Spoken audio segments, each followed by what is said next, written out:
Class 8 welcome to the class. आज हम आपकी टेक्स्ट बुक से चैप्टर नंबर 7 प्यार का मंत्र ये कहानी पढ़ेंगे। आचार्य हजारी प्रसाद द्विवेदी जी का नाम हिंदी साहित्य में विशेष सम्मान से लिया जाता है।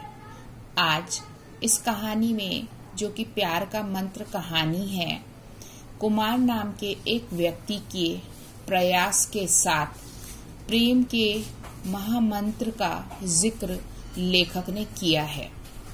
किस तरह से जब हम अपने जीवन में सर्व कल्याण भावना को समाहित करते हैं और अपने विवेक से आवश्यकता के अनुरूप काम करते हैं, तब मानव कल्याण निश्चित ही होता है।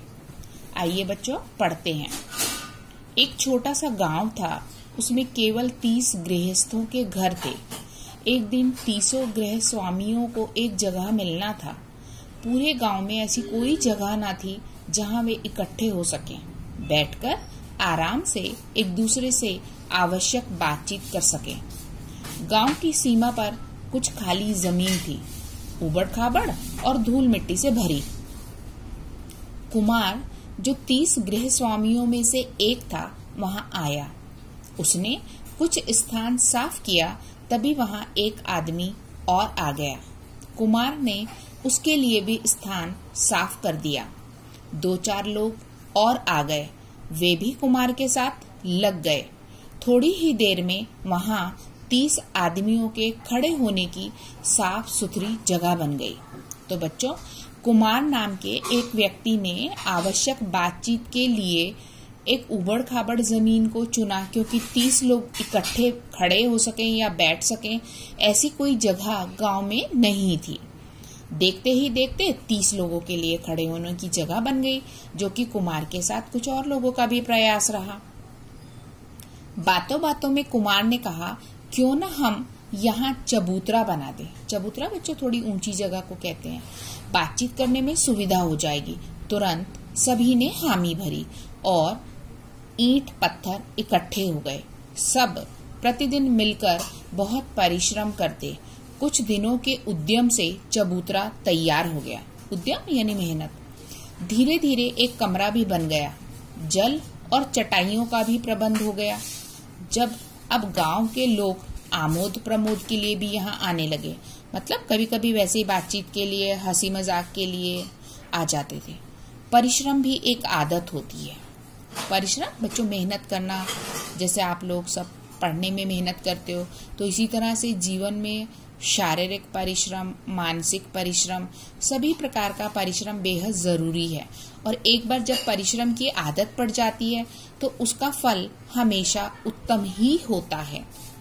अब गांववासियों के परिश्रम की ऐसी आदत पड़ी कि वे जरूरत पड़ते ही सड़क बना देते, पुल बना देते, तालाब खोद देते, कुएं साफ कर देते, और इस सब का नतीजा यह हुआ कि गांव में खुशहाली छा गई। कोई भी काम हो, सभी मिलकर कर लेते थे। उस गांव का मुखिया इन सब बातों से बहुत दुखी था। बार बार गांव वालों के काम में अड़ंगा लगाता, मतलब कुछ ना कुछ व्यवधान खड़ा कर देता था।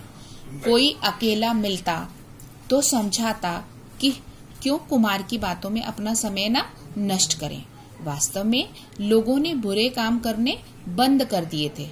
इससे मुखिया की जुर्माने की आमदनी बंद हो गई थी। उसने कुछ सोचा और राजा के पास शिकायत कर दी कि गांव के सभी आदमी चोर हैं, नशा करते हैं, जुआ खेलते हैं, उपद्रव करते हैं और मारपीट के बिना बात ही नहीं करते। इससे गांव भर में उत्पात मचा हुआ है।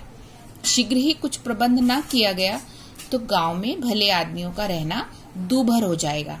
वैसे तो मैं उन लोगों से परेशान ही हूँ। अब गांव का जो मुखिया था, क्योंकि उसकी कुछ चल नहीं रही थी, इसलिए, और उसने जो लोगों के ऊपर शिकायत करके या उनकी चीजों को देखकर जो जुर्माने की आमदनी थी उसकी, वो बंद हो चुकी थी। क्यों? क्योंकि अब उस गांव के लोगों को परिश्रम की आदत पड़ चुकी थी और जो मुखिया की आमदनी थी जुर्माने की, वो बंद हो चुकी थी, तो उसका कुछ वश नहीं चला। तो उसने क्या किया, वहां के राजा से उसकी शिकायत की, और शिकायत भी बिल्कुल बेहद झूठी, जिसमें उसने गांव के सभी लोगों को चोर बताया, नशा करने वाला बताया, जुआ खेलने वाला बताया, शैतानी करने वाला बताया, मारपीट करने वाला बताया।